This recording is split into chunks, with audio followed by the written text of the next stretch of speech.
بسم الله الرحمن الرحيم. حبايبنا طلبة منصة اديورا، ازاي حضراتكم؟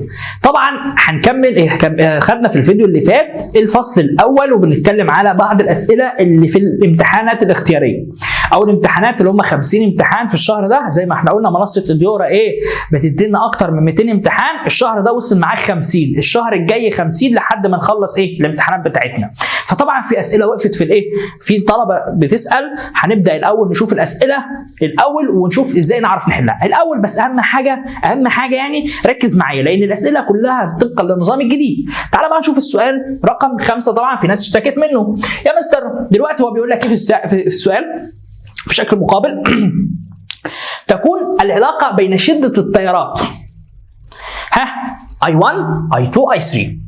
يجي طالب يقول لي يا مستر احنا قلنا ان المقاومه هتتناسب طردي مع المساحه ولا مع الطول؟ لا مع الطول. طب وعكسي مع المساحه. برافو عليك. طيب بما ان التيار يتناسب عكسي مع شده التيار يبقى بالتالي هشقلب.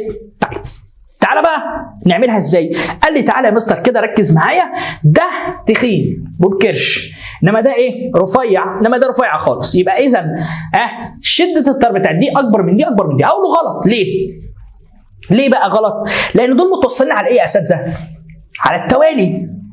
وشده التيار ثابته في التوصيل على على التوالي. يعني بالتالي التيار هنا هو نفس التيار هنا ونفس التيار هنا. يا مستر المقاومات اختلفت. ما هو المقاومات اختلفت عشان فرق الجهد هيختلف بعد كده. يعني لو جيت عملت لك نسبه بين الV1 ماشي، V1 على V2 على V3 هيكون طبعا الV1 ده اقل ولا اكبر؟ لا على حسب المقاومه. دي مقاومتها قطرها اقل يبقى مقاومتها اكبر، يبقى ده اكبر واحد. يبقى الV1 هيبقى اكبر من الV2 اكبر من الV3.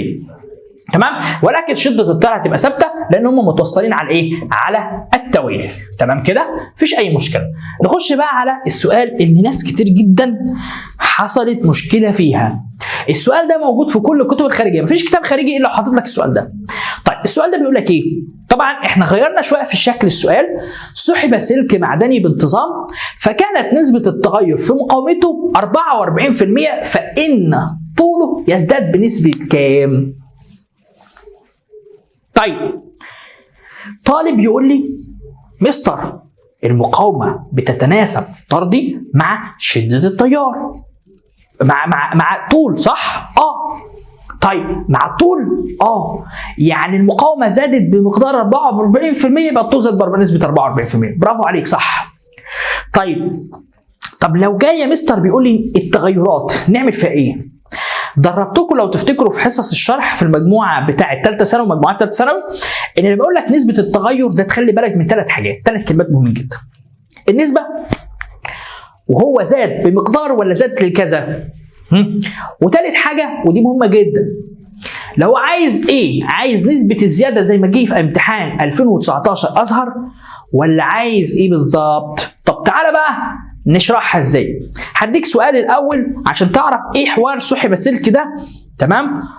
وايه اللي حصل. بس الاول عشان نبقى حاطين في دماغنا، تعالى معايا كده. لما يقول لي سحب سلك يبقى تستخدم القانون ده زي ما احنا قلنا في الفيديو اللي فات. الR1 على الR2 هتساوي L1 تربيع L2 تربيع لو اداك طول. طب تعالى بقى ناخد مثال. سحب سلك حتى زاد بمقدار 20%. الله، 20% دي؟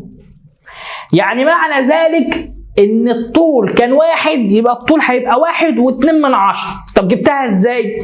هقول لك ملحوظه تجيبها ازاي.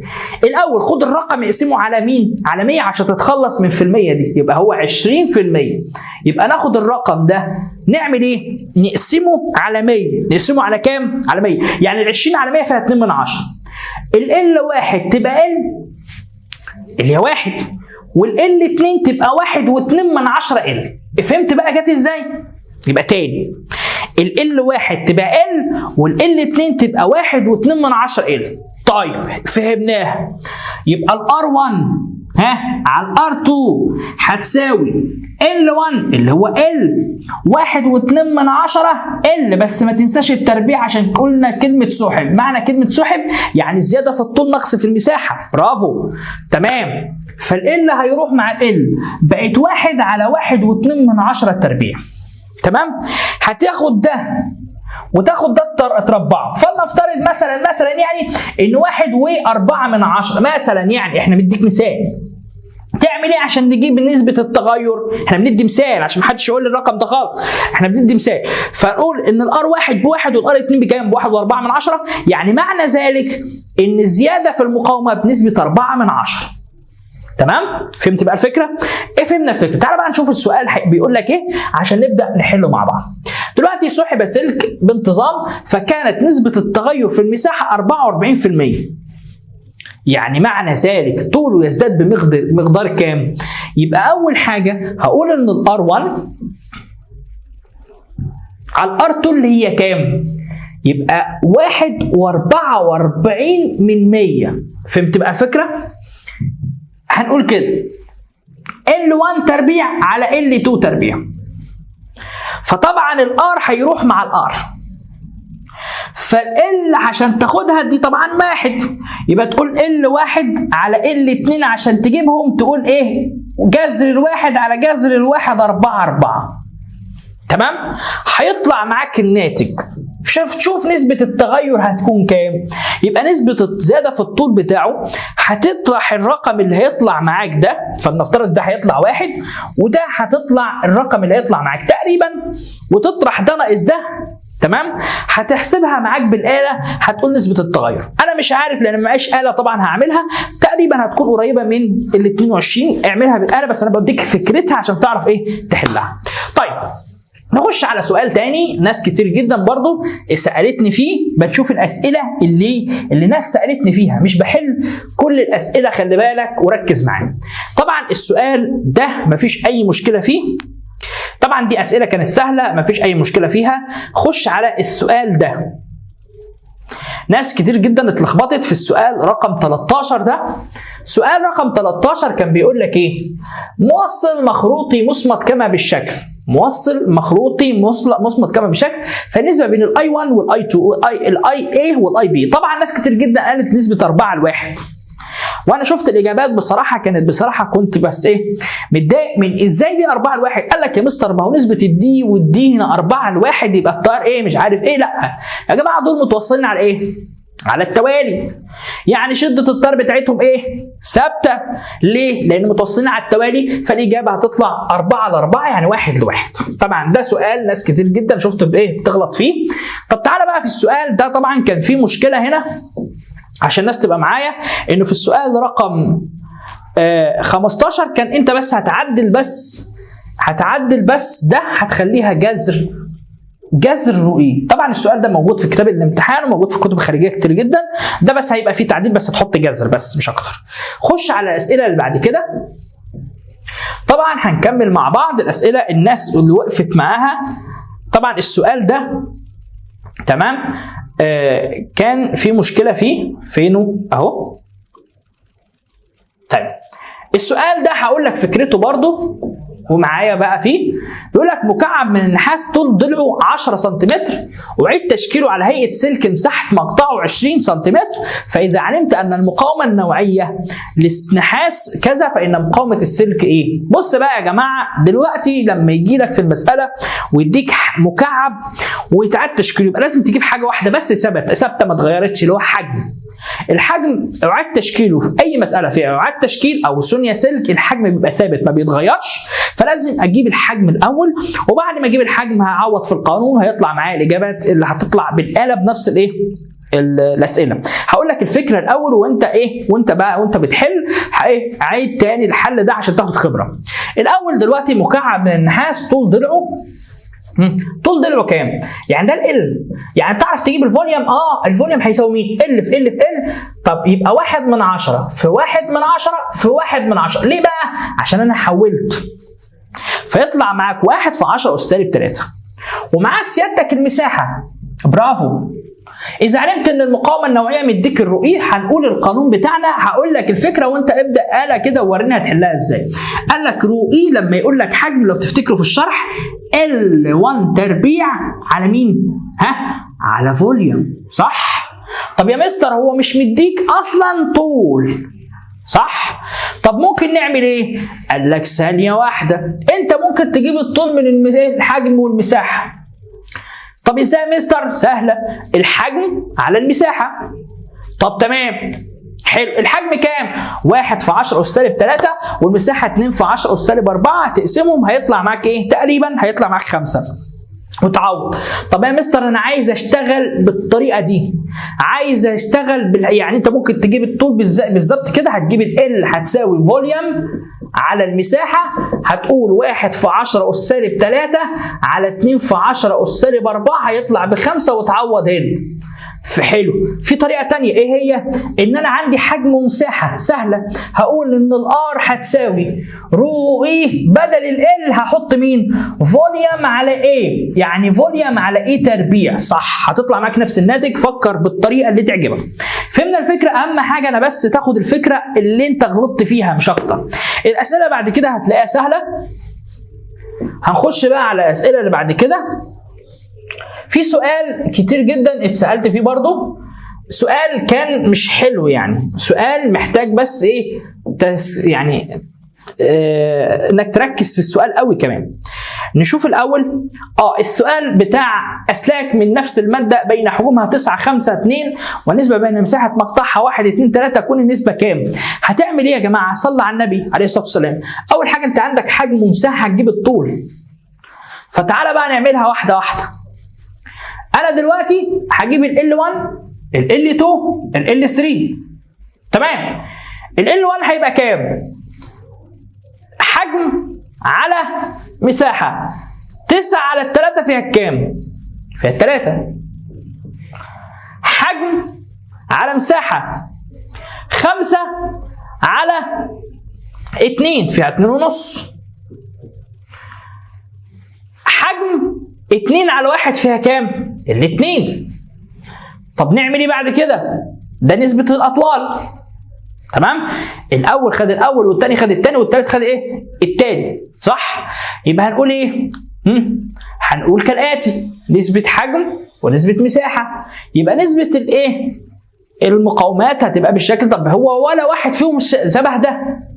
طب نعمل ايه بعد كده؟ ممكن نضرب في رقم، نضرب في 2. صح؟ تضرب في قيمة تنفع معاهم كلهم. يعني بنسبة 6 ل5 ل8. طب ما فيش ولا واحد فيهم لحد ما توصل ليه؟ للإجابة بتاعتك. طب في فكرة تانية، أسلاك من نفس المادة النسبة بين حجومها 9 5 2. يعني هتقول إن ده V1 ده V2 ده V3 ده بالنسبة بين مساحة المقطع ليها E1 E2 E3. ابدأ بقى تعملها، جبت نسبة المقاومات. أو ممكن أعملها بطريقة تانية. تمام؟ دي الطريقة الأولى. هجيب الR1 الR2 الR3. مش هما من نفس المادة؟ يعني هنقول إيه؟ الR1 هتبقى رو E L بس تربيع على فوليوم. يا مستر ما مش مديك ال، ما هو ال اهو. صح؟ يعني انا كده معايا طول ومعايا مساحه. سهله. طب هقول كده، يعني هقول رو اي صح؟ ال اللي هي كام؟ 3 على المساحه الاولى اللي هي 3، فتطلع معاك 1. طب تمام. الار 2 كام؟ قال لك ال بتاعها 2.5. صح؟ والبتاع المساحه بتاعتها 2، يبقى اقول 1 في 2.5 على الاتنين. تمام؟ يعني بقت 2.5 على الاتنين. تمام؟ مفيش مشكله. طب الار الثالثه هقول كده رو اي في ال بتاعها 2 والمساحه بتاعتها 1، يبقى 2 على 1 يبقى فيها 2. يعني النسبه بقت 1 ل 2.5 على الاتنين و2. عايز اجيب النسبه بتاعتنا، نضرب في كام؟ نضرب في كام؟ زي ما انت عايز. انا هضرب في 4. ليه؟ عشان يطلع معاك الرقم 4 في 1 بنسبه 4. طب و4 في 2.5 على الاتنين يعني نسبة 5. طب 4 في 2 هيطلع بكام؟ بنسبة 8. يبقى 8 5 4 يبقى الإجابة رقم ب، نفس الاختيار اللي احنا اخترناه في ايه؟ في الأول اللي يعجبك. أنا بديك فكرة، والفكرة دي اشتغل عليها وربنا سبحانه وتعالى هيوفقك. ان شاء الله كده الفيديو بتاعنا خلص، الفيديو الثاني هنبدا نكمل فيديوهات ثانيه ان شاء الله. ربنا يوفقكم، وباذن الله الفيزياء سهله مع منصه اديورا. خلي بالك، الحق روح اشترك وارجع معايا كده وراجع الفيزياء وخد خبره حل، وهتلاقي كل المواد معاك زي الفل. وربنا يوفقكم يا جماعه، والسلام عليكم ورحمه الله وبركاته. بسم الله الرحمن الرحيم. حبايبنا طلبة منصة اديورا، ازي حضراتكم؟ كل سنة وانتم طيبين. هنبدأ طبعا نشوف الأسئلة في الامتحان من امتحان رقم 6 لحد الامتحان رقم 10، الأسئلة اللي هتقف معاك فيها. طبعا الناس اللي بتمتحن في برضو أسئلة وقفت معاك وعادي هنبدأ نحلها من أول وجديد. طبعا السؤال اللي وقف معانا طبعا نكمل مع بعض، سؤال زي ده. تمام؟ هو فين؟ اهو. ركز معايا كده وفوق في الحته دي. طبعا السؤال ده في ناس كتير جدا اتلخبطت فيه. لما اغلق المفتاح اس، عند غلق المفتاح اس ده معنى ذلك ان المقاومتين دول هيتلغوا. طب هو عايز قراءه الفولتمتر هنا، صح؟ الاول خلي بالك فرق الجهد هنا يتوقف، قال لك يتناسب طردي مع الاي. فانت سيادتك لما قفلت ده المقاومه قلت، فبالتالي التيار زاد، يبقى فرق الجهد يزداد. الناس اللي كتبتها تقل بناء على ايه مش عارف، يبقى الاجابه هتبقى ايه؟ تزداد. السؤال اللي بعد كده رقم 7، هتلاقي السؤال ده اقفل الدايره، المقاومه دي اتلغت خلاص، يبقى في شده التيار على طول هتزيد. طب هو هتزيد من ايه؟ قال لك الاول هاتها في الاول وهاتها في الثاني، يعني الاولى هتساوي 3 و3 6، 6 على 6 فيها الواحد، يبقى في الحاله الاولى الاي كان بواحد. الحاله الثانيه 6 على 3 فيها الكام؟ قال لك 6 على 3 هتطلع معاك كام الناتج؟ 6 على 3 فيها الكام؟ 6 على 3 هيبقى فيها 2، يبقى كان الاي ب2. يبقى هو قال لك نص الواحد ولا واحد لنص ولا واحد ل2؟ لا، الاجابه هتطلع رقم ج. تمام. نخش بقى على اسئله ثانيه برضو اهي. سؤال زي ده برضو ناس بتتلخبط فيه، وعملت الحصه اللي فاتت الاسبوع اللي فات في حصه ايه؟ الشرح بتاعت السبت اللي فات. كنا بنقول يا جماعه الاسئله دي ناس كتير جدا بتتلخبط فيها، فانا قلت لك الفكره بتاعتها. تعالى بقى نبدا واحده واحده كده. السؤال اللي جاي في الشكل، المقابل عند غلق المفتاح ك فان. فين المفتاح كده اهو؟ معنى ذلك ان انت لما تغلق المفتاح ك يعني قيمه المقاومات هنا ايه؟ هتقل، صح؟ هنا قال لك الاميتر ده هيزيد، برافو. طب الفولتميتر هيحصل له ايه؟ ركز معايا. طيب انا بقى هقول لك فكره، والفكره دي ابدا معايا كده واحده واحده وهتلاقي الدنيا زي الفل. لما تلاقي مساله زي كده هو مش مديك اختيارات، تمام؟ هنعمل ايه؟ هو مش مديك المقاومه هي. طب عدل بس في الشكل، هتلاقي الثلاثه هتحطها هنا، ماشي؟ الثلاثه تبقى هنا، حلو؟ لا كده ندي المقاومه. يبقى اول حاجه هجيبه في الحاله الاولى فرق الجهد في الحاله الاولى، فرق الجهد في الحاله الثانيه. فرق الجهد في الحاله الثانيه، طب انا مش معايا في بي، خلاص هعتبر ان الفي بي اي رقم والسلام، يعني مثلا في زي ما انت عايز، او ممكن تسميه اي رقم زي ما احنا اتفقنا. تمام. اول حاجه في الحاله الاولى، تمام، هنقول ايه؟ ان الاي هتساوي في على ار. طيب في على ار اللي هي كام؟ 3 و3 يعني 1.5، صح؟ فالار هتساوي الفي، قصدي على المقاومه هيساوي في على 1.5 في ال1.5 بتاعتك، فيطلع في هي. طب الحاله الثانيه، تمام؟ التيار هيزيد لان انت فتحت دي، ففي على 3 يبقى في على 3 في قيمتها اللي هي اصلا 3 هيطلع زي ما هي. يبقى المفروض الطبيعي والصح انها لا تتغير. يبقى الاجابه الف ولا ب ولا ج ولا د، هدور، يبقى الاختيار هيبقى رقم مين؟ د. طبعا ده سؤال الناس احنا بنراجع مع بعض فبشرحه سريع، ماشي؟ الناس اللي بتمتحن في وقت الامتحانات مهم جدا ان انت تبقى عارف الاسئله اللي انت غلطت فيها. طبعا الاسئله اللي بعد كده في السؤال رقم 11 ما اعتقدش في حد يعني غلط فيه. اذا احترقت فتيله احد المصباحين فان قراءه الفولتمتر تزداد، تقل ولا لا تتغير. فين الفتيله احد المصابيح دي؟ معنى ذلك لو واحده احترقت الثاني ايه اللي هيحصل؟ الفولتمتر ايه اللي هيحصل له؟ الفولتمتر هنا قصده بيقول لك ان فرق الجهد على المصدر، ففرق الجهد على المصدر هيساوي في بي ناقص اي في ار. طبعا السؤال ده احنا سايبينها لك عايمه. ليه بقى؟ السؤال ده لو كان ده صفر يبقى مش هيتغير. صح؟ صح؟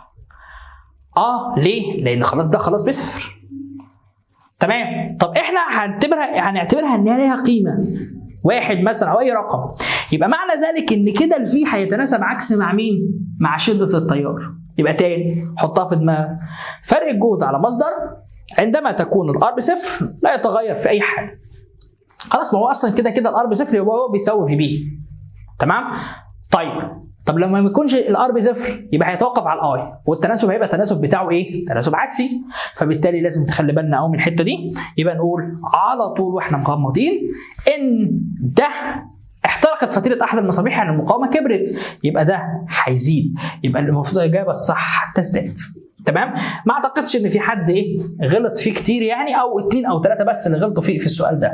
طب تعالى بقى نخش على الاسئله اللي برضو افتكرها، يعني كده كانت فيها مشكله فيها. السؤال رقم 15. السؤال رقم 15 بيقول لك قيمه المقاومه R هتساوي كام؟ طيب الاول ركز معايا وكده واحده واحده وفوق معايا. التار بكام؟ بواحد، صح؟ والتار هنا كام؟ ركز معايا كده، هنا ده تياره بواحد. اوكي اهو. على مقاومه مين؟ 6 وار ونص على 15 وار. معنى ذلك ان فرق الجهد بتاعهم واحد، يعني فرق الجهد فوق قد فرق الجهد اللي تحت، وبما ان المقاومات قد بعض، صح؟ تمام. يعني التار هنا عندك هتبقى واحد في المقاومه اللي هي 6 زائد ار. برافو. وهنا نص في 15 زائد ار. برافو. طب نعمل ايه؟ 1 في 6 6 زائد ار هتساوي 7.5 زائد نص ار، صح؟ فتروح النص ار تيجي هنا والستة يروح هنا، يعني بقت ار ناقص نص ار يعني نص ار بتساوي 7.5 ناقص 6 يعني ايه؟ 1.5. يعني الار هتساوي 1.5 على نص فيها 3، يبقى على طول غصب عني الار بقت كام؟ 3. يعني معنى دي بقت 3 ودي كام؟ 3. اجمع معايا كده بعد اذنك عشان تجيب الفي بي واحده واحده. نمسح بس الكلام ده دلوقتي. فهمنا الفكره؟ ليه بقى انا عملت كده؟ لان فرق الجهد متساوي في التوصيل على التوازي. طب تمام.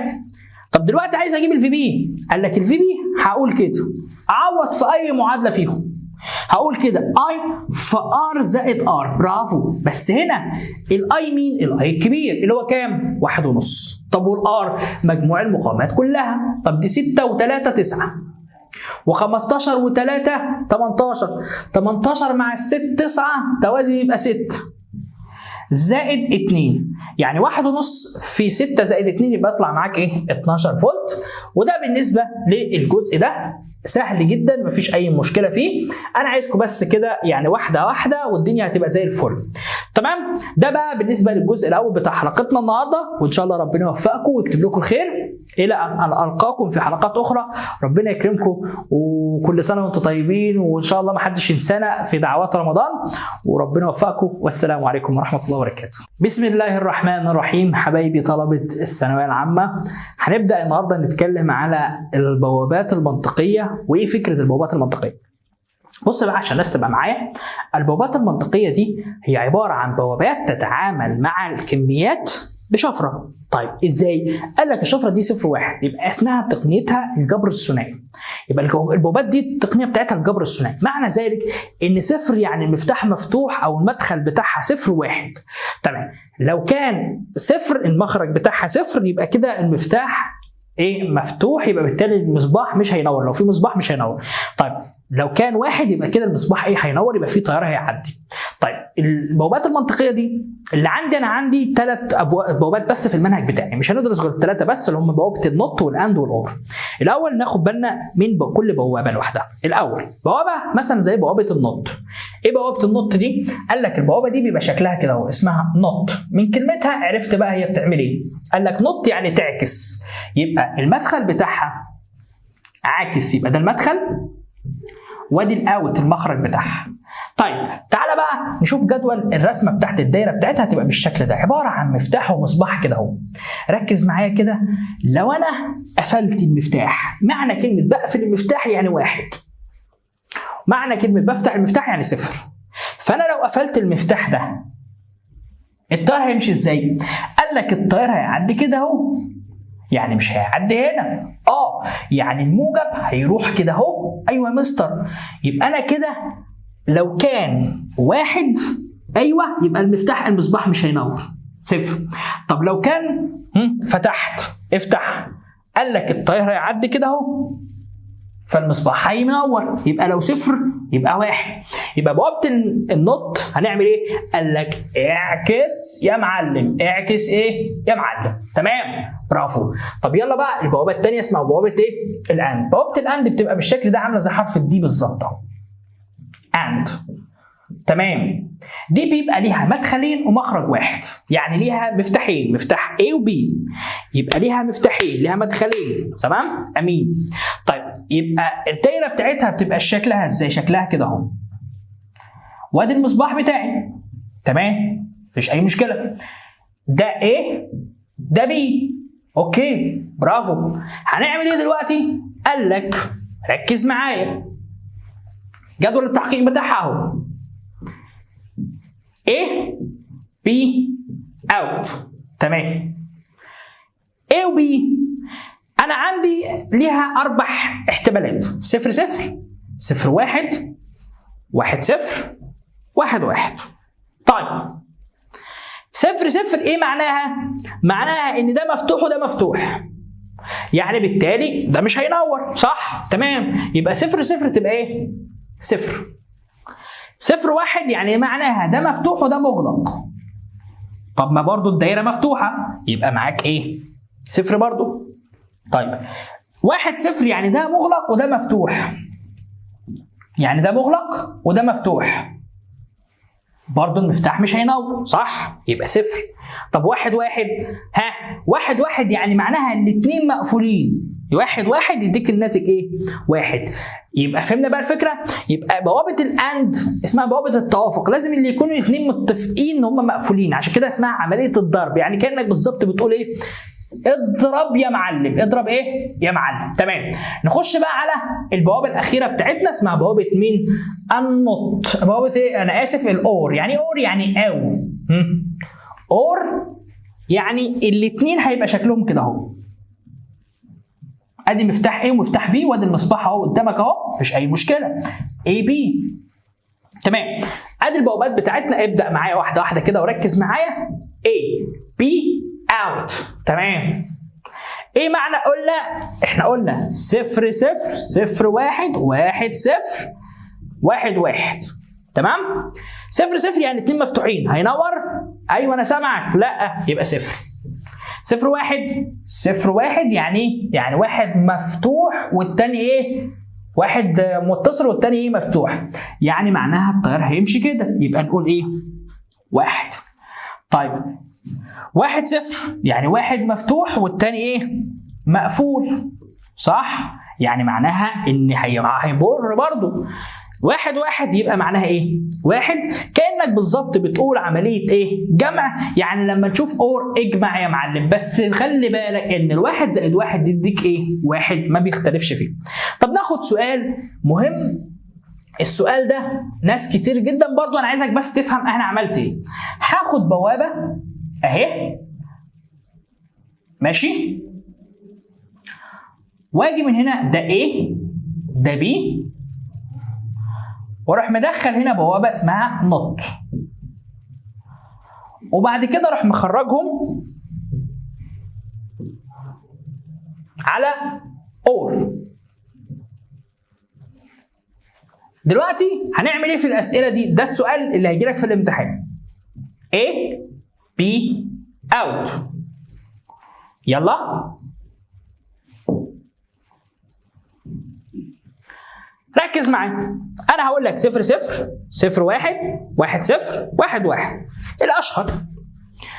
ايه معناها؟ قال لك بص بقى، معناها 0 0 يعني ده طبعا ده احنا قلنا اند يعني عمليه ضرب. اعمل ايه هنا بقى لما يجي لي السؤال زي كده؟ احله ازاي؟ ركز معايا. اول حاجه دي اسمها عمليه ضرب، يبقى اكتب كده فوقيها ضرب، ودي عمليه عكس، ودي عمليه ايه؟ جمع، وطبعا ده المخرج بتاعها. صفر وصفر، يعني اللي هيخرج من هنا صفر ومن هنا صفر ومن هنا صفر، صح؟ صفر وصفر، صفر وصفر على اي دايره هيبقى صفر. صفر ضرب صفر يطلع معاك ايه؟ صفر.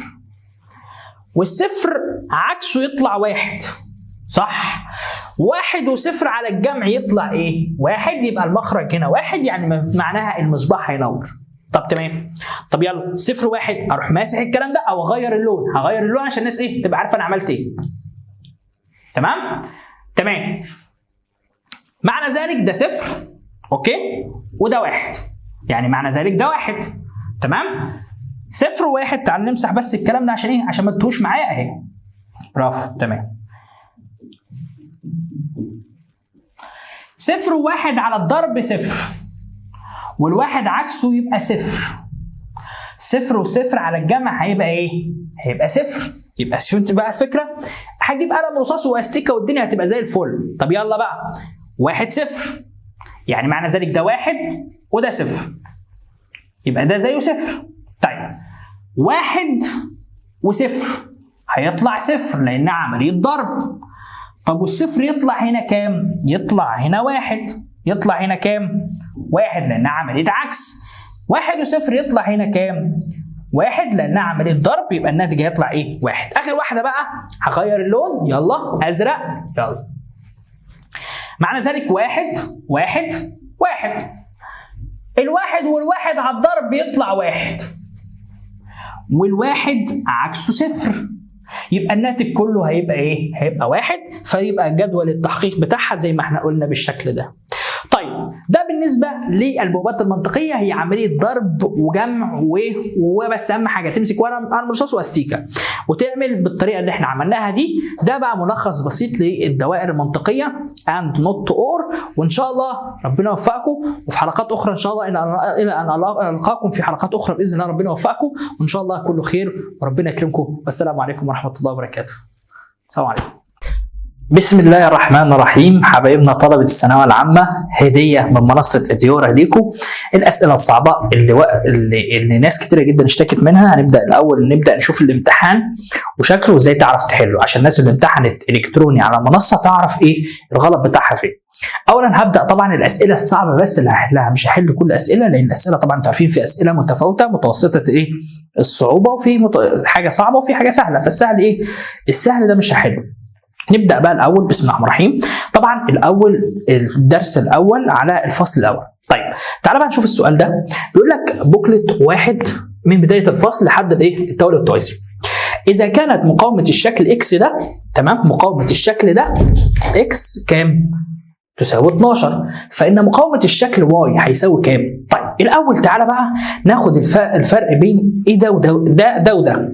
الأول الإكس هروح كاتب كده الطول بتاعه 3 ايه، يعني 3، والمساحه بتاعته كام؟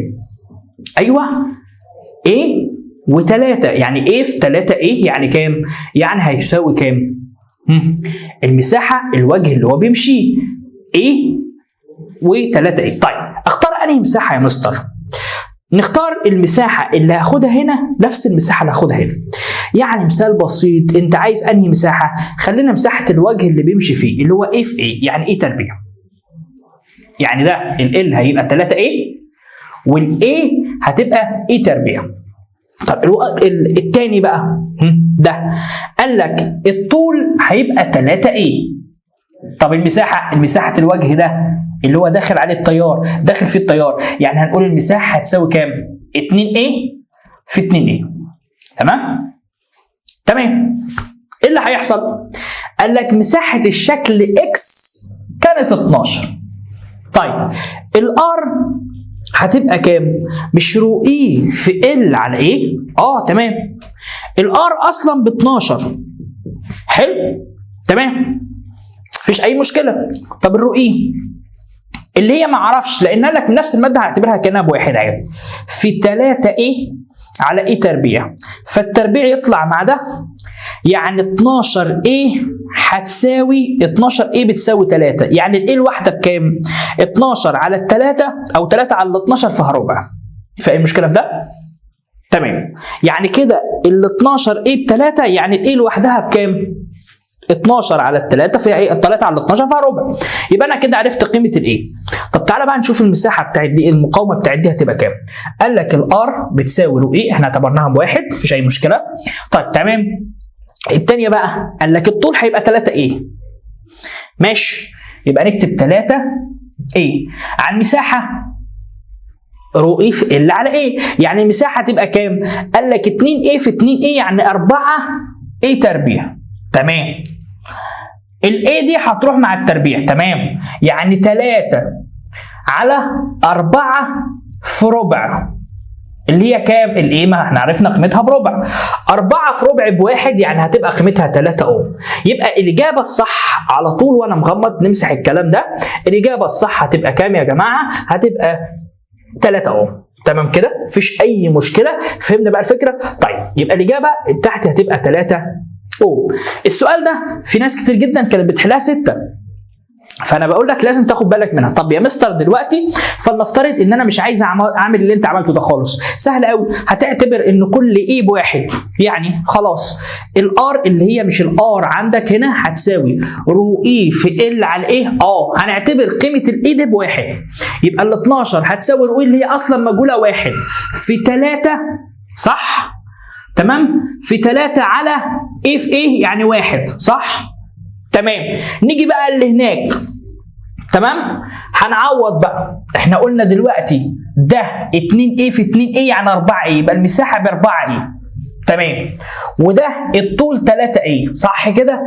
تمام، يعني المقاومه اللي انت عايزها هتساوي 3 على 4. يلا بقى نعمل طرفين في وسطين. هتطلع معاك الايه الار هتطلع قيمتها بكام؟ ب3، زي ما انت عايز، الطريقه اللي تعجب حضرتك. ده بالنسبه للسؤال اللي شفناه في الامتحان اللي ناس كتير جدا غلطت فيه. طب تعالى بقى نشوف السؤال اللي بعد كده رقم 2. السؤال بعد كده رقم 2 بيتكلم على حاجه مقدار شده التيار الكهربي من الاقل الى الاكثر. طب في ناس كتير جدا تقول لك شده التيار انا اللي يهمني المقاومه. طب يا مستر هو مديك شكل انهي؟ طب نقرا السؤال الاول، سؤال كده مع بعض. بيقول لك انا عايز ترتيب المقاطع الاربعه من حيث مقدار شده التيار الكهربي من الاقل للاكثر. طيب شده التيار الكهربي الاول ناخد بالنا من حاجه بس كده، تتوقف على حاجتين مهمين جدا. ايه هما؟ فرق الجهد والمقاومه. طيب في حاجه ثانيه يا مستر؟ الكميه الكهربائيه. ايه؟ الكميه ايه؟ الكهربائيه. يعني ايه الكميه الكهربائيه؟ قال لي بص يا مستر، الكميه الكهربائيه دي هي مقدار الشحنه الكهربائيه. يعني عدد الشحنات عدد الشحنات او عدد الالكترونات. امين. طب يا مستر دلوقتي يبقى احنا ما عنديش لا في ولا ار، يبقى اللعب كله على الكميه الكهربائيه.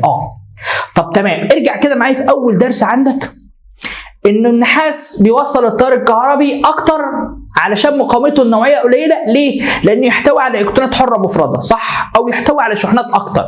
طب تعالى بقى نشوف مين يحتوي على شحنات اكتر. ركز معايا في السؤال ده. السؤال الاول ده او الايه يحتوي على كام؟ عد معايا. 1 2 3 4 5، يعني ده 5. طب وده 3، وده 1 2 3 4 يعني 4، وده 2. مين اكبر؟ اكبر الايه، صح؟ لان عدد الشحنات في اكتر. مستر ده موجب وسالب ولا تفرق معاه. تمام، انا بيهمني بس حاملات الشحنات. مين حاملات الشحنات؟ لو حاملات التيار اللي هو الالكترونات المفرده او الفجوات اللي هتاخدها في الفصل الثامن، او كده انتوا خدتوه في الفصل الثامن. فاللي يهمني دلوقتي مين؟ السؤال 5 هيبقى اكبر، يبقى ايه؟ ال5 اكبر، يعني الايه اكبر من ده، من السي اكبر من البي اكبر من الدي. يبقى السؤال هتبقى رقم ب. تمام، يبقى اللي يهمني بس عدد ايه؟ الشحنات.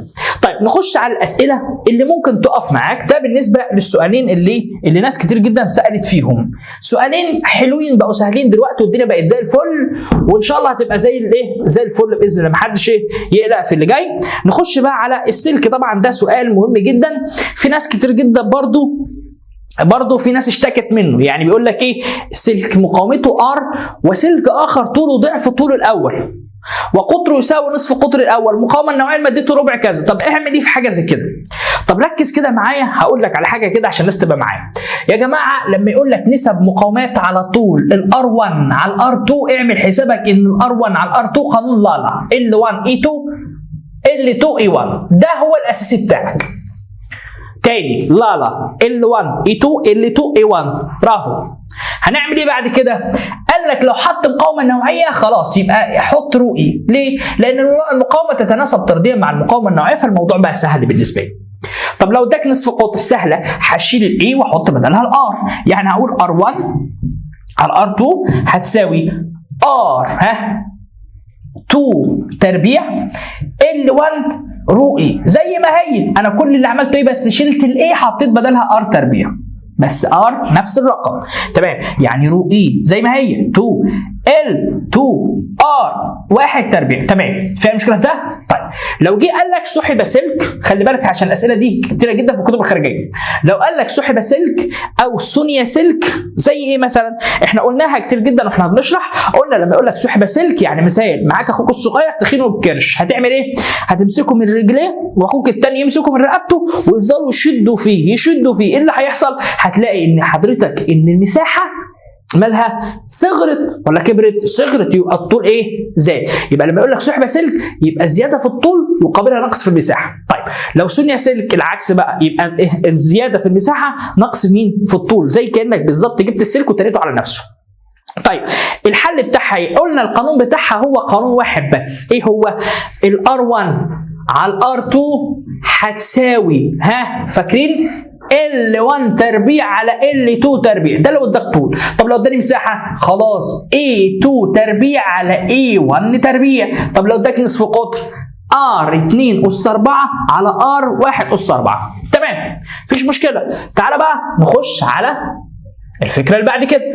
طيب نرجع مع بعض نشوف السؤال. اكيد دلوقتي خدت بالك ايه الفكره بتاعتك؟ سلك مقاومته R، تمام، وسلك اخر طوله ضعف طول السلك الاول. هروح كاتب كده ال بس مين؟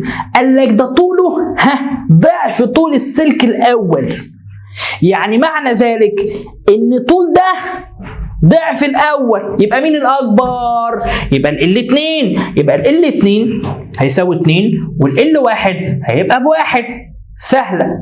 وقطره الهاء هنا هاء الغائب يعني الثاني يساوي نصف قطر السلك الاول. خلاص يبقى الار1 او الار2 هيساوي نصف قطر المين؟ الار1. طب يا مستر انا ما بحلهاش كده، هقول على طول الكبير ياخد 2 صح والصغير ياخد 1. برافو عليك، صح كده. وقال لك والمقاومه النوعيه لمادته يعني الثاني الثاني ماله؟ قال لك ربع المقاومه النوعيه للاول. خلاص يبقى رو اي 2 تمام ربع الرو اي 1. او ممكن اقول كده ان الرو اي 2 تمام 1 والرو اي 1 كام؟ 4 صح، مفيش اي مشكله. يلا بقى نعوض في القانون. القانون بتاعنا بيقول لك ايه؟ اداني يا مستر رو اي، ما تخلي بالك. حاضر، يبقى ار1 على الار2 هتساوي هنا حط رو اي 1 L1 R2 تربيع رو E2 L2 R1 تربيع. ازاي؟ تعالى بقى واحده واحده كده وركز معايا. الرو E1 بكام؟ فين؟ اهي ب4 والL1 ب1 تمام والR2 ب1 صح تمام تربيع والرو E2 بكام؟ قال لك ب1 والL2 ب2 زي ما هو مديها لي. طب الR1 هتبقى 2 تربيع، ال2 تربيع هيروح مع ده يبقى الناتج 1/2. طيب مين فيهم 1/2؟ هو بيقول لك بقى ركز في السؤال عشان السؤال هنا ايه؟ احنا عرفنا انه خلاص ان الR2 مالها ضعف الR1 صح؟ ليه؟ ما هو الR1 ب1 والار 2 بكام؟ ب2. خلاص يبقى نمسح بقى الكلام ده دلوقتي ونبدا بقى نشوف الاختيارات بتاعتنا. وعلى فكره لما اجي احل فيزياء لازم احل الاختيارات اللي تتناسب معايا. ازاي؟ يعني امسك الاختيارات كلها، لان انت الامتحان بتاعك يا اما الكتروني تابلت يا اما بابل شيت. فتعالى بقى واحده واحده كده. هو قال لك كده انا دلوقتي عرفت ان الار 2 مالها؟ الار 2 مالها ضعف الار 1. قال لك تكون مقاومته الهاء يعني ار 2. قال لك ربع الار 1. ربع الار 1 طبعا لا انا عايزها 2. 4 على 1 ار. 4 على 1 ار يعني 4 امثال، لا انا عايزها 2. ما ينفعش، يبقى دي ما تنفعش ودي ما تنفعش. طب وده نص الار 1، لا انا عايزها ضعف، يبقى دي ما تنفعش. يبقى قدامي ده 4 على 2 يعني ايه؟ 2 إلى 1. يبقى الاجابه هتبقى رقم ايه؟ د. طيب في اي مشكله؟ ده بالنسبه للاسئله اللي واجهتك في ايه؟ السؤال الاول. تمام؟ ان شاء الله كده واحده واحده كده وهتلاقي الدنيا زي الفل. وان شاء الله باذن الله هنكمل في الفيديوهات الجايه ان شاء الله، وربنا يوفقكم. وان شاء الله باذن الله الفيزياء سهله مع منصه ديورا. ومع تحياتي احمد الحفناوي، والسلام عليكم ورحمه الله وبركاته. بسم الله الرحمن الرحيم. ازي حضراتكم؟ اهلا وسهلا بكم في منصه ديورا. هنبدا النهارده نتكلم على البوابات المنطقيه والغرض من البوابات المنطقيه وفكره عمل الجبر الثنائي. طبعا ناس كتير جدا الفتره دي طبعا بتقول ان السؤال ده جاي في الامتحان. هو فعلا السؤال ده جاي بنسبه كبيره جدا في الامتحان ان شاء الله. ازاي احول الشفره لرقم، وازاي احول الرقم لايه؟ لشفره، وايه هي البوابات المنطقيه والفكره بتاعتها. تعالى بقى نفهم مع بعض. البوابات المنطقيه فكره عملها اول حاجه الجبر الثنائي. يعني الجبر الثنائي اللي هو بيحول الرقم لشفره. ليه؟ لان الكمبيوتر بتاعك زي ما احنا قلنا الكمبيوتر بتاعك ده عباره عن حاجه بتستقبل ايه؟ الشفرات. طيب هو ما بيفهمش كلمه واحد، هو بيفهمها شفره 0 1 يا اما 0 1. وزي ما احنا قلنا في الفصل الثامن ان الالكترونات نوعين، الكترونات رقميه ودي تتعامل مع الكميات بعد تحويلها لشفره يا اما 0 يا 1، ما تزيدش عن كده.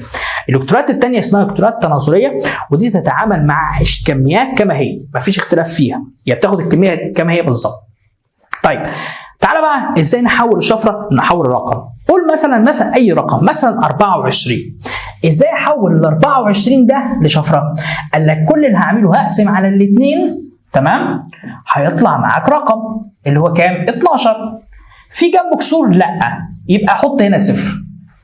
طب ال 12 هقسمها على الاثنين هتطلع معاك 6. في حاجه جنبها؟ لا، يبقى 0. الستة هقسمها على الاثنين هتطلع كام؟ 3. في حاجة جنبها؟ لا، يبقى 0. انتوا فاهمين معايا؟ يبقى بعد كده التلاتة على الاثنين هيطلع 1.5. لا، انا باخد الواحد والنص احط مكانه ايه؟ 1. طيب الواحد على الاثنين هيبقى 0 1. ده دايما المعلومة دي هتبقى في الاخر دايما كده. طيب انا كده حصلت على الشفره. الشفره بتاعت 24 هتبقى كده 0 0 0 1 1 واحطها بطريقه كده اسمها ايه؟ الاثنين ده يعني ده رمز الجبر الثنائي. طب ناخد سؤال تاني، فهمنا بقى الفكره؟ يبقى تاني انا بقسم على كام؟ بقسم على 2، تمام؟ والرقم اللي هيطلع معايا لو كسور بحط الرقم واحط ايه؟ الكسر تحت احط مكانه 1. طب لو ما فيش كسور يعني مثلا 12 3 اي رقم بحط جنبه ايه؟ 0. طب تعالى بقى ناخد مثال تاني عشان نفهمها اكتر. طيب ناخد السؤال اللي بعد كده، مثلا رقم مثلا 38 نقسم على الاثنين هيتبقى ايه؟ 38 على الاثنين فيها 19 ويتبقى معاك 0. طب 19 اروح اقسمها على الاثنين هيديني بالظبط 9.5. لا، انا هاخد ال9 ويتبقى مكانها كام؟ 1. شفتوا بقى ازاي؟ طب 9 على الاثنين فيها 4.5. 9 على الاثنين فيها 4.5. يبقى اخد ايه؟ اخد ال4 والنص احط مكانه ب1. طيب 4 على الاثنين هيتبقى معاك 2 ويتبقى 0، صح؟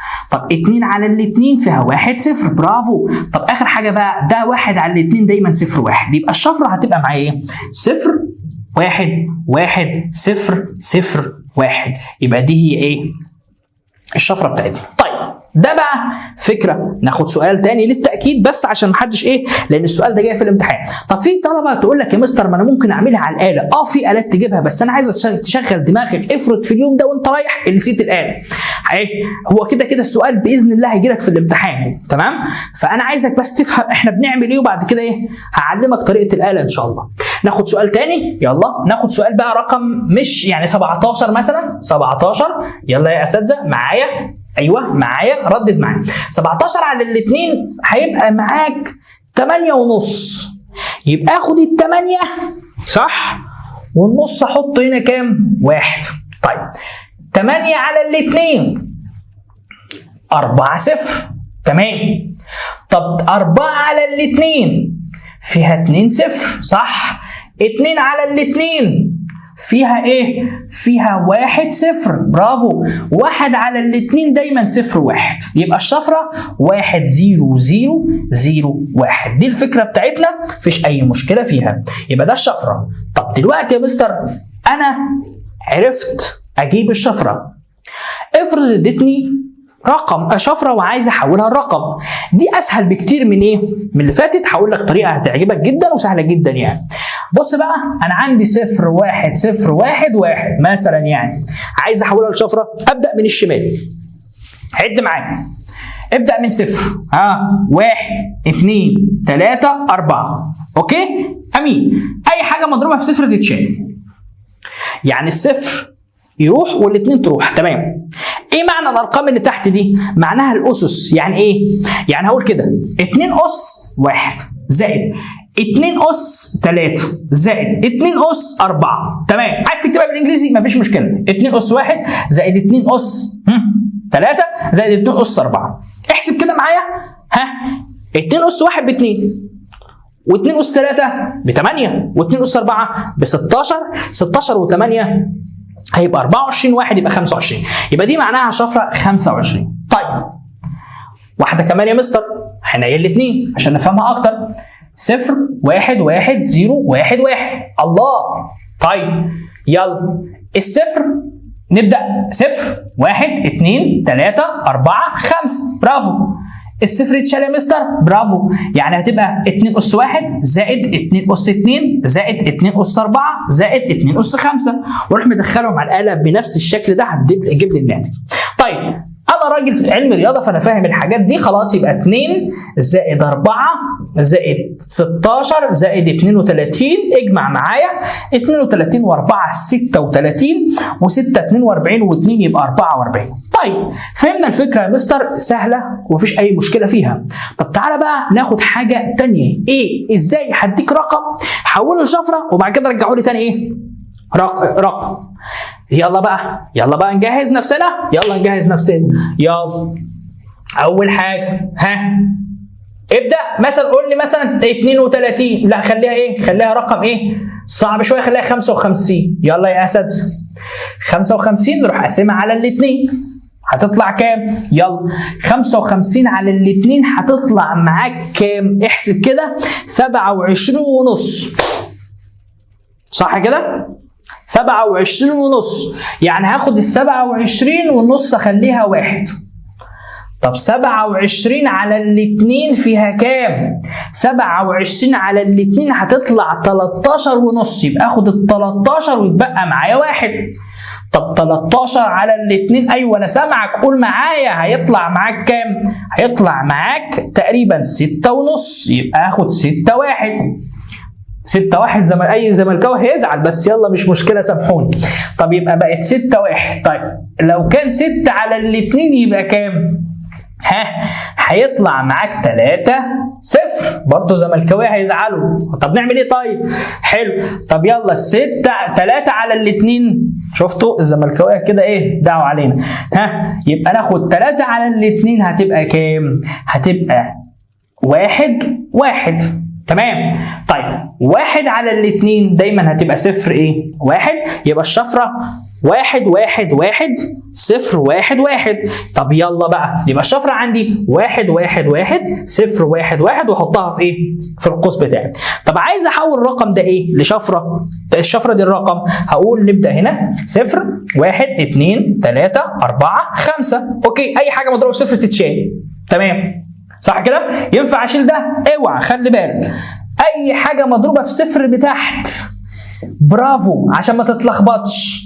تمام، يعني 2 تبدأ كده، 2 أس 0 زائد اكتبها لي بالانجليزي يا مستر عشان ابقى فاهمها. حاضر. 2 أس 0 زائد 2 أس 1 زائد 2 أس 2، ده قدامها صفر يتشال، زائد 2 أس 4 زائد 2 أس 5، دول ب 32 ودول ب 16 ودول ب 4، يبقى وده معاك ب 2 وده ب1 يطلع معاك 55 بالظبط. في أي مشكلة؟ ده فكرة جميلة كده وجميلة. ده بقى بتقنية الجبر الثنائي، عشان لو حد ما حضرش الحصة دي يبقى هو فاهم ازاي يعرف يجيب تقنية الجبر الثنائي.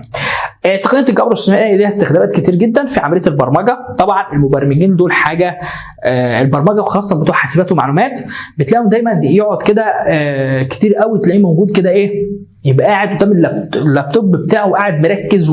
لان الشفره لو باظت ما في الابلكيشن اللي هو شغال عليه مش هيشتغل اصلا. وده باسمها تقنيه الجبر الثنائي. طبعا تقنيه الجبر الثنائي ده عالم مهم جدا، او علم مهم جدا في علم البرمجه. طبعا كده خلصنا الجبر الثنائي. ان شاء الله باذن الله رب العالمين الفيديو اللي جاي هنبدا نتكلم فيه عن اللهم صل على النبي البوابات المنطقيه وازاي اعرف اتعامل مع البوابات المنطقيه. وكده خلص الجزء بتاعنا الاول. ان شاء الله الى ان القاكم في الجزء الثاني باذن الله. ربنا يوفقكم ان شاء الله ويكتب لكم الخير، والسلام عليكم ورحمه الله وبركاته. بسم الله الرحمن الرحيم. حبايبنا طلبة منصة اديورا، ازاي حضراتكم؟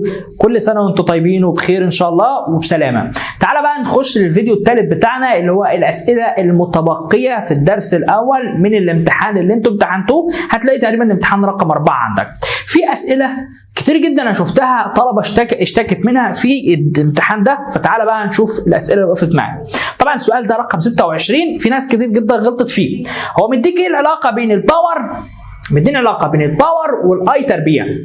يبقى الميل على طول وانا مغمض هيساوي مين؟ طب انا مش عارف يا مستر. سهله كده كده، انا امتحان اوبن بوك فبالتالي ممكن اجيبه. هقول باور على اي تربيع. فك الاي تربيع، الباور يبقى اي تربيع في ار على اي تربيع، فده يروح مع ده يبقى الميل هيساوي الار. طيب فطلبه علم علوم يقول لك اجيب المقاومه ازاي؟ طلبة علم رياضة عندهم حاجة اسمها ايه؟ اسمها زاوية الميل. فزاوية الميل اللي هي ظل الزاوية اللي هو مين؟ تان الزاوية يديك الايه؟ المقاومة اللي انت عايزه. فتعالى بقى نحلها ازاي؟ تعالى بقى ركز معايا واحدة واحدة كده. انا عايز اجيب مساحة المقاومة بتاعت الاول، يبقى اجيب المقاومة بتاعت الايه؟ هقولها ايه؟ تمام؟ تان كام؟ ايوه تان الزاوية بتاعتها. طيب تاني الزاويه بتاعتها اللي هي كام؟ 30 و15 يبقى 45، يعني التانيها بواحد، الظل بتاعها بواحد. طب والتاني ار بي هتساوي تان كام؟ تان 15 هيبقى يطلع معايا برقم كده. هروح قايل 1 على تان 15 هيطلع معايا الاجابه. اختار الاجابه اللي هتطلع معاك بالاله. فهمنا؟ انا بديك بس الفكره وانت طبق معايا ان شاء الله بعد ما تشوف الفيديو ده.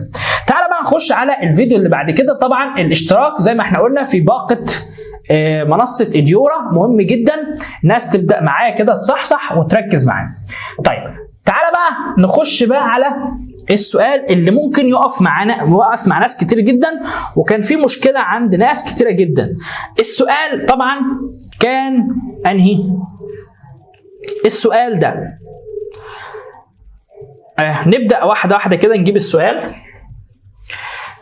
طبعا السؤال اهو. السؤال ده ناس كتير جدا اشتكت منه بصراحه. يعني سؤال كان لا ده ده ناس كتير جدا ما كانتش عارفه تحل السؤال ده. ليه اخترنا احنا بنحل في نموذج الاجابه يا مستر زي ما الناس موجوده وان احنا شغالين بيه؟ ان الفكره بتاعته ان هو كلها كانت 5 بس الاجابه نموذج الاجابه كاتب لي ج. طب الحل بتاعها ازاي؟ تعالى بقى نصحصح كده ونفهم مع بعض حاجه بس كده مع بعض. فاكرين لما كنا بناخد حاجه اسمها في اولى ثانوي كانت الدي والتي، الميل بتاعنا كان اسمه الفي، صح؟ فاكرينها؟ يا مستر، يعني الميل هو حاصل ضرب او ايه؟ فرق الصادات على فرق السينات. يعني انا مثلا لو اديت لك في واي، الميل هيساوي مين؟ قال لك الميل هيساوي في على اي يعني ار. فرق الصادات يعني القايم على النايم، صح يا مستر؟ يا حبيب قلبي زي ما احنا قلنا بالظبط. يبقى الميل فرق الصادات على فرق ايه؟ السينات. برافو، مفيش اي مشكله. طيب دلوقتي انا مش مديلك في واي، انا مثلا مديك مثلا اي وار ورسم لك العلاقه دي. طب اي على ار مش هتنفع، يبقى لازم الميل هنا مش هجيب الميل، هجيب هنا المساحه بتاعت دي زي لما خدناها في منحنى بلانك اللي هي الطاقه الاشعاعيه، لو خدت بالكم اللي هي عباره عن نسبه بين ثابت ستيفان مع درجه الحراره بالكلفن. نفس الفكره. طب دي بقى تتحل ازاي بقى؟ قال لك ركز معايا وتعالى بقى معايا. الرسمه دي راسم لك ايه سيادتك؟ قال لك انا مديك الاي بالملي امبير ومديك التي الزمن بالثانيه. تمام؟ وقال لك انا عايز شده التيار تكون الشحنه الماره خلال 2 ثانيه، يعني الحته دي كلها. تمام؟ طب مستر الحته دي تتكون من كام حاجه؟ من حاجتين، مثلث ومين؟ ومستطيل، لان الكميه الكهربيه هتساوي اي في تي. فطبعا الاي لو قلت على طول 10 في 2 تبقى غلط. ليه؟ لان انا عايز اجيب المساحه دي كلها. طب المساحه دي تتجاب ازاي؟ قال لك مساحه المستطيل زائد مساحه المثلث، مساحه المستطيل زائد مساحه المثلث. طب دي تيجي يا مستر في الامتحان؟ طبعا. ليه؟ لانها موجوده عندك في منهج اولى ثانوي وموجوده عندك السنه دي في الطاقه الاشعاعيه بتاعه الفصل الخامس. امين؟ طب نعمل ايه يا مستر؟ طيب هقول لك مساحه المثلث ايه؟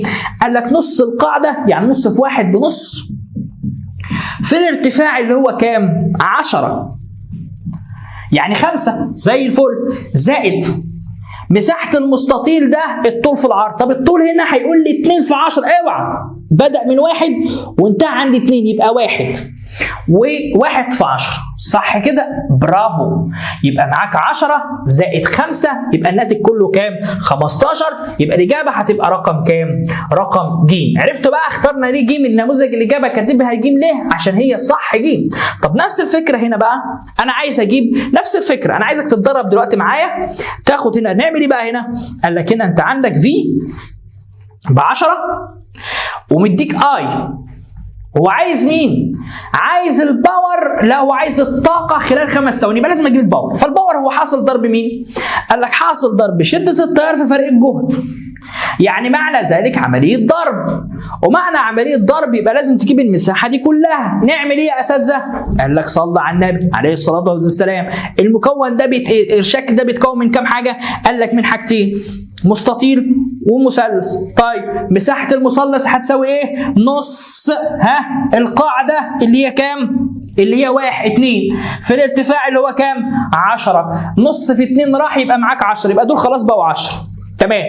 طب ده قال لك الطول في العرض، طب الطول كام؟ الطول 10 والعرض 1 2 3 اللي هو كام؟ 2 و8 يبقى 8 ناقص 2 يبقى 6. 6 في 10 يبقى كام؟ يبقى 60. يبقى خلاص، يبقى الباور هتساوي 10 زائد 60 يعني 70. تمام. الزمن كام؟ قال لك الزمن 5. طب الانرجي عندك بتساوي باور في تي، الباور بتاعتك ب 70 والتي هتبقى كام؟ 5. 70 في 5 يبقى 350. وبكده ده الامتحان الرابع بتاعنا انتهى في الاسئله اللي وقفت معاك. يبقى احنا كده رجعنا الاسئله اللي وقفت معاك وغلطتوا فيها اللي هم 4 امتحانات الاولانيين. نبدا ان شاء الله رب العالمين في فيديوهات ثانيه باذن الله هنتابع معاك عشان ما حدش يزهق. الفيديو عباره عن هنعمله 10 دقائق او ربع ساعه، مش هيزيد عن كده عشان ما حدش يزهق ونستفاد قوي بالفيديوهات دي. ربنا يوفقكم ان شاء الله وربنا يكرمكم، وان شاء الله خير باذن الله. فيزياء سهله وباذن الله ما حدش يقلق. اهم حاجه بس تركز وتحل كتير، واهم حاجه تلم افكار كتير في دماغك. وعادي بص في نموذج الاجابه زي ما اتفقنا، حل السؤال هتلاقي كم كتير جدا من الطلب من الاسئله. مفيش اي مشكله، اللي يعجبك اعمله ان شاء الله، وربنا يوفقكم وربنا يكرمكم ان شاء الله. والسلام عليكم ورحمه الله وبركاته. بسم الله الرحمن الرحيم. حبايبنا طلبة الثانوية العامة زي حضراتكم، يلا بقى نكمل الأسئلة اللي وقفت معانا. السؤال رقم 14 بيقول لك يعرف فرق الجهد خلال المقاومة الداخلية بإيه؟ طبعا فرق الجهد خلال المقاومة الداخلية معناها الجهد المفقود. طب هنا فين الجهد المفقود؟ قال لك الهبوط في الجهد ولا فرق الجهد من طرفي المصدر ولا كفاءة المصدر؟ أكيد الهبوط في الجهد لأنه فرق الجهد على المقاومة الداخلية. طب السؤال رقم 15 احنا حلينا السؤال رقم 15 الحصه اللي فاتت. نكمل السؤال ده عشان ناس كتير جدا غلطت فيه. السؤال رقم 18 في الشكل المقابل عند زياده مقاومه الريوستات فايه الاختبارات يعبر اي خيارات التاليه يعبر عن تغير قراءه كل من الفي 1 ولا الفي 2. طيب الفي 1 دلوقتي فين؟ اهو. قال لك الفي 1 ده معناه ان فرق الجهد على مقاومه. طب فرق الجهد على المقاومه زي ما احنا قلنا بيتناسب طرديا مع شده التيار. التيار قل يبقى فرق الجهد المفروض يقل. طيب هو دلوقتي انت زودت الريوستات يبقى التيار قل، يبقى المفروض ده يقل. طيب ده بقى قال لك ده بيتناسب عكسي مع شده التيار، يبقى المفروض ده يزيد، يبقى ده يزيد. صح كده؟ طيب يبقى الاول الفي 2 تزداد والفي 2 تقل، يبقى الاختيار رقم 2. وطبعا ناس كتير جدا كانت حلها 2 وفي ناس كتير جدا كانت حلها تقل رقم 3، فخلي بالكم. نخش على السؤال اللي بعد كده، يلا يا اساتذه. السؤال رقم 19 الشكل الدايره اذا كانت قراءه الفولتمتر 3 فولت فان مقدار القوه الدفع الكهربائيه للبطاريه. بصوا يا جماعه ده 3 فولت صح كده؟ انا هقول لك على طريقه سهله جدا. ده 3 لما كانت المقاومه كام؟ 3 لما كانت المقاومه 6. طب هيبقى كام لما تبقى المقاومه 3؟ هيبقى 1.5. طيب يبقى وفي هنا مقاومه داخليه، يبقى بالتالي مش هنعرف نجمعها. نقول ايه بقى؟ نستخدم واحده نجيب الاي. 3 على 6 فيها نص، يبقى الاي كل كام؟ نص امبير. والار كلها يبقى على طول الفي بي هتساوي اي في ار زائد ار. تمام. الاي بكام؟ الاي بنص. طب والار؟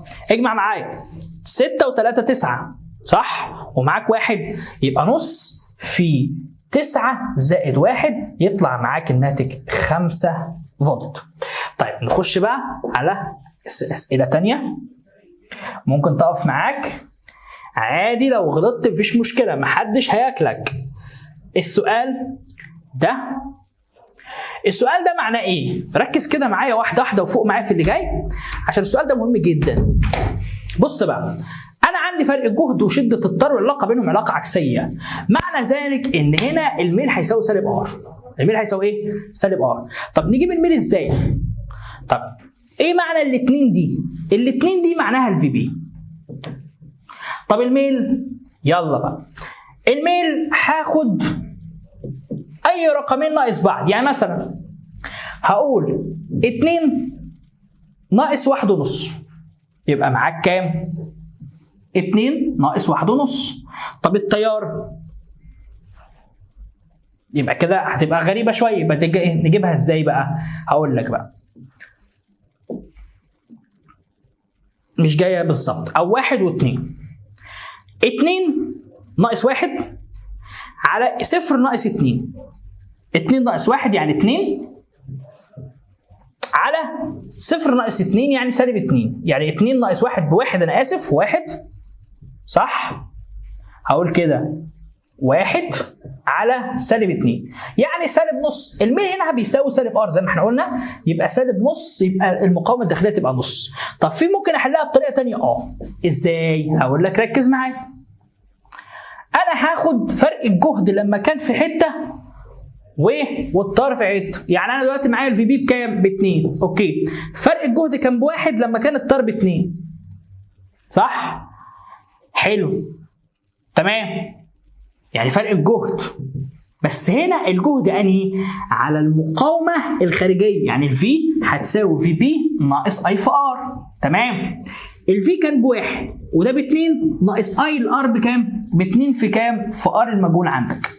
فده يروح الناحيه الثانيه بعكس اشارته، يبقى هيطلع معاك الار بنص وانت مغمض. سؤال حلو قوي مش صعب يعني، بس ايه في ناس كتير جدا اتلخبطت فيه.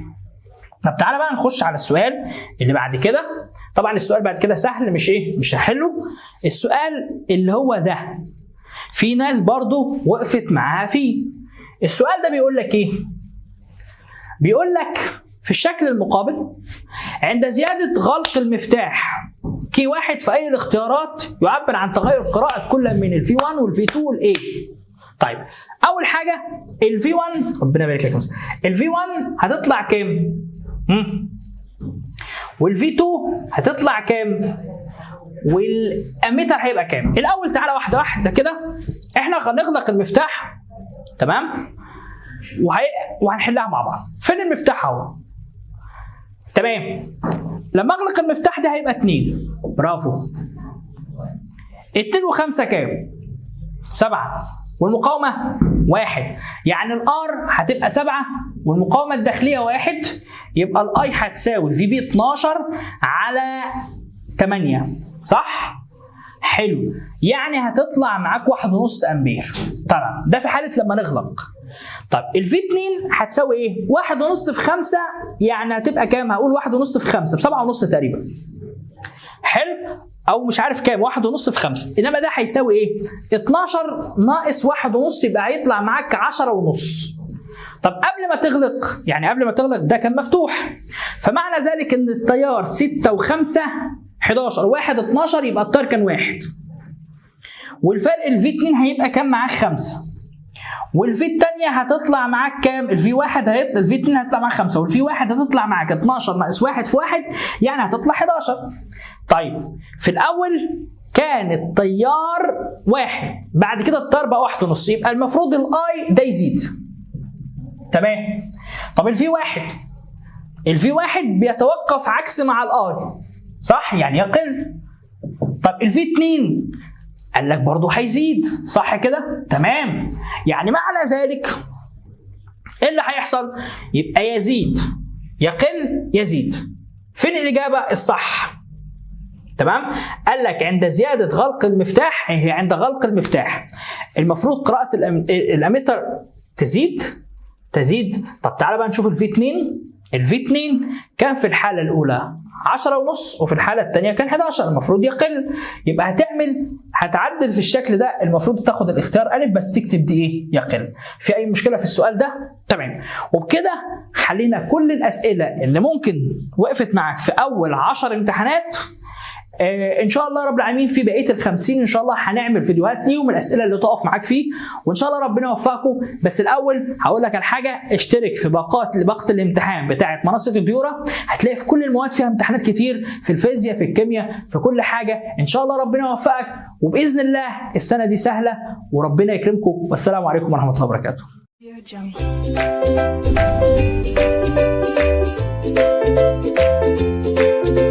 بسم الله الرحمن الرحيم. حبايبنا طلبة الثانوية العامة، حاجات كتير قوي حصلت الفترة اللي فاتت. ناس كتير جدا سألت لي على حاجز جهد السطح والتأثير الكهربائي والتأثير الكهرومغناطيسي. أول حاجة هنتكلم عنها طبعا عشان إيه؟ بناء على رغبة الطلبة اللي سألتني إنها عايزة تعيد الجزء ده تاني. بصوا بقى، أنا دلوقتي إيه الفرق بين المعدن وأي جسم تاني؟ تمام؟ إيه الفرق بين المعدن وأي جسم تاني؟ يعني مثال بسيط، يعني مثلا لو جبت جبت سكينه تمام وجبت جنبها مثلا برتقانه او اي حاجه ثانيه، برتقانه تفاحه اي حاجه. مثال بسيط. تمام. السكينه هتفضل موجوده تقعد وقت كبير جدا معاك. حلو كده؟ ليه؟ يعني ممكن تقعد اكتر من 100 سنه. طب البرتقانه او التفاحه او اي جسم تاني هتلاقيه بيكش ثم يموت، يعني يبقى يتكون لتراب. صح كده؟ طب ايه السبب؟ قال لك عشان المعادن دي بتتميز بحاجه اسمها حاجز جهد السطح. طب ايه حاجز جهد السطح ده يا مستر؟ يعني ايه حاجز جهد السطح اصلا؟ تمام؟ ايه هو حاجز جهد السطح؟ تمام، حاجز جهد السطح ده عباره عن قوه. القوه دي تجذب الالكترونات وتمنع مغادرتها سطح المعدن. يعني مثلا تعالوا بس كده ركز معايا، لو معايا مثلا حته حديد او حته نحاس او حته المونيوم. طبعا الحديد زي ما انتم عارفين عباره عن ايه؟ او المعدن عباره عن نواه موجبه الشحنه وحولها الكترونات سالبه الشحنه. صح كده؟ تمام. وهتلاقي فوق كده حاجه اسمها ايه؟ اسمها الكترونات التكافؤ. تمام. حلو. مثال اي معدن سواء حديد، المونيوم، نحاس، اي معدن.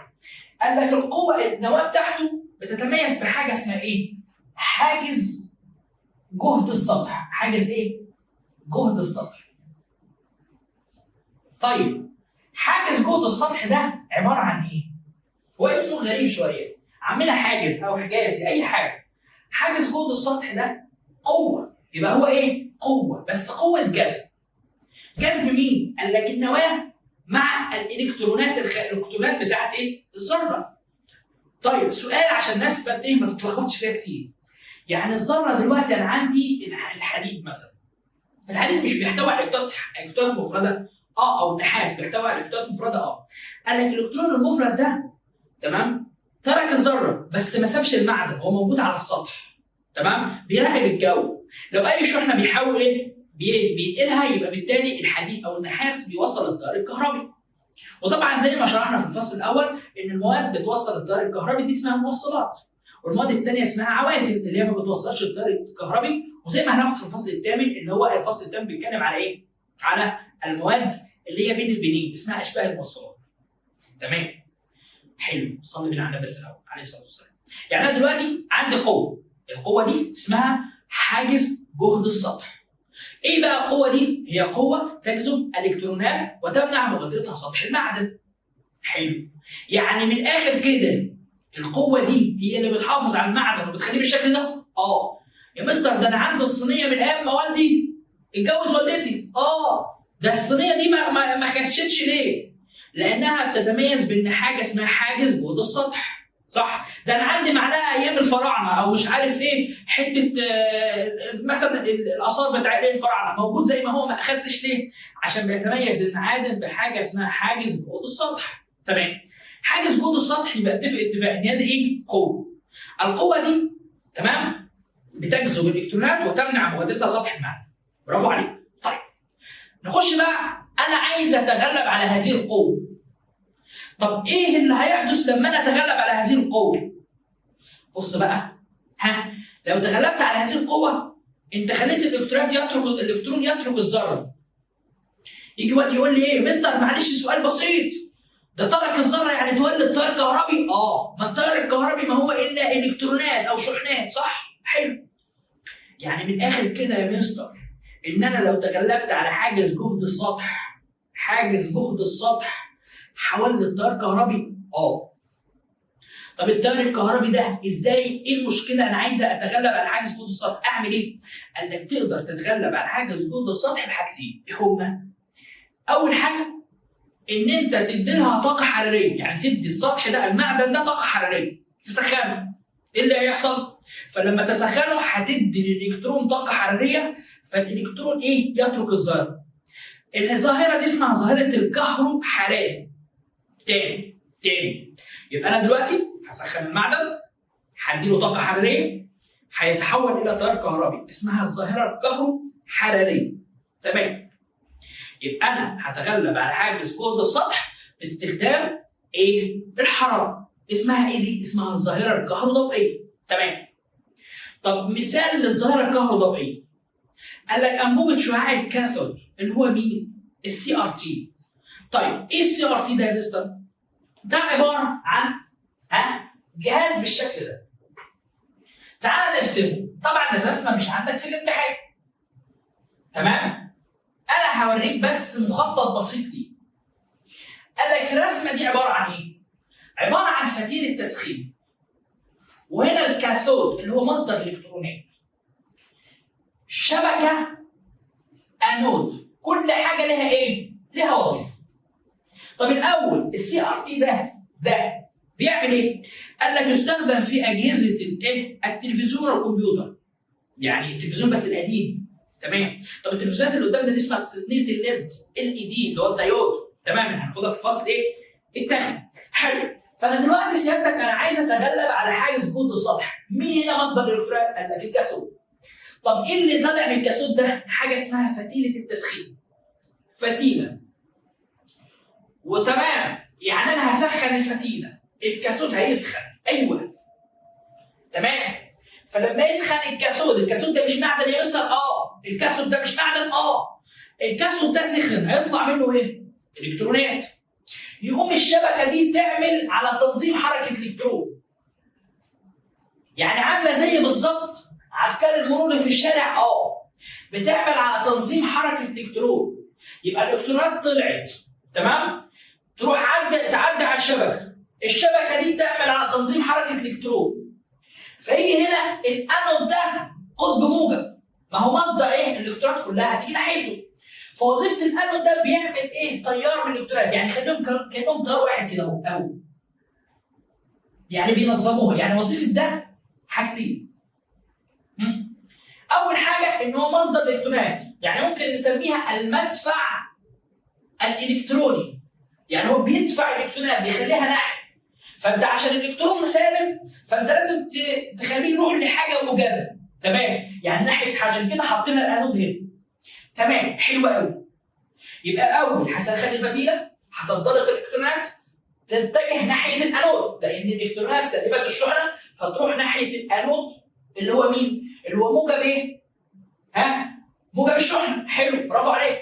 يبقى وظيفه الشبكه بيعمل على تنظيم حركه الالكترون بتاع حضرتك.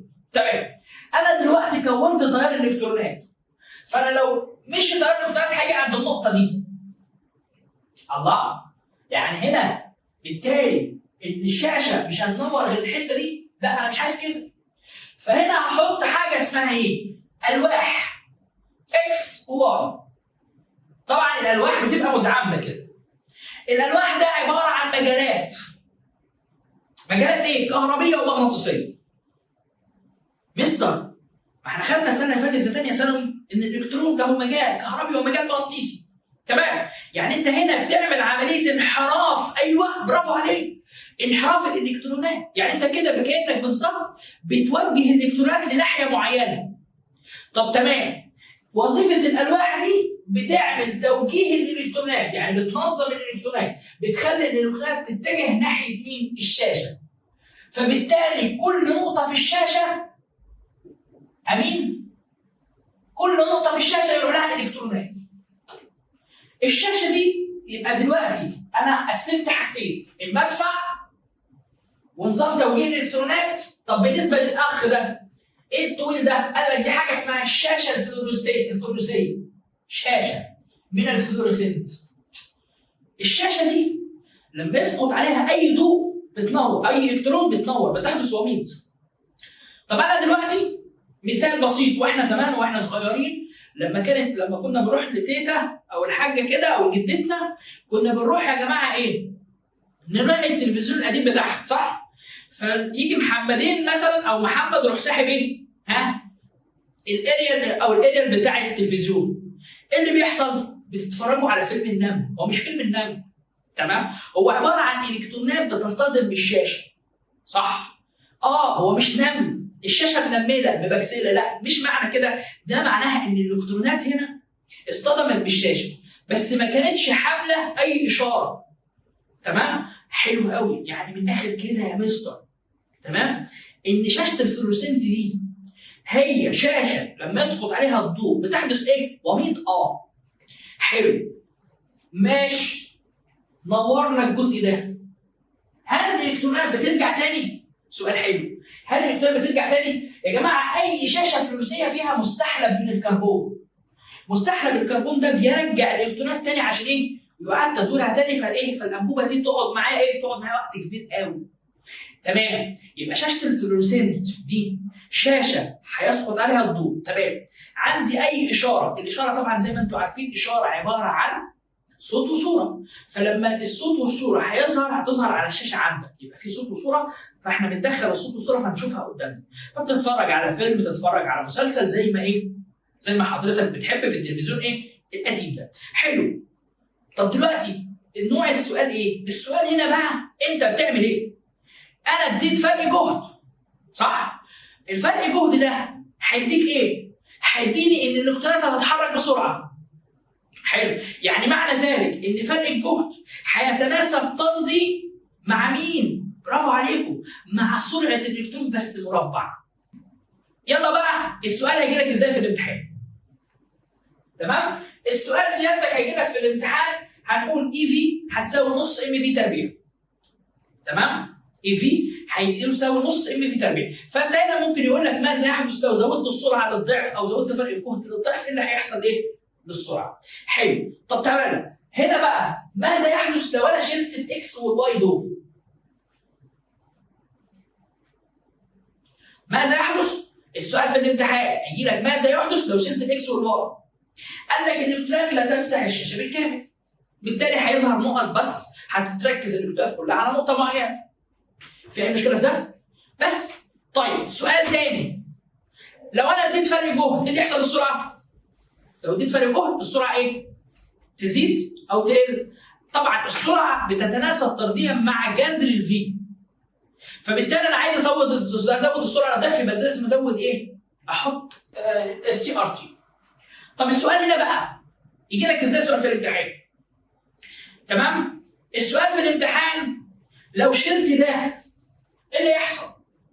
طب ماذا يحدث لو ما حصلش، ما كانش فيه الشبكه؟ شلتها ايه اللي يحصل؟ طب ايه اللي بيخلي الالكترونات ترجع لتاني؟ الالكترونات ترجع باستخدام حاجه اسمها مستحلب الكربون. طب لو شلت الاكس والواي ده قال لك الالكترونات مش هتتوجه، يعني مش هتمسح الشاشه بالكامل، هتظهر نقطه بس موجوده عندك. طيب تعالى بقى القانون بتاعنا هيساوي ايه؟ قال لك اي في هتساوي نص ام في تربيع. يعني انا لو اديت سرعه اديت الكترون فرق جهد يديني سرعه اكتر. حلو، في اي مشكله في ده؟ ده القوانين بتاعتنا وده انبوبه شعاع الكاثود. تمام؟ والسلام عليكم ورحمه الله وبركاته، مع تحياتي احمد الحفناوي. السلام عليكم. لمزيد من المعلومات تواصل على الارقام التاليه. إديورا، مستقبل التعليم.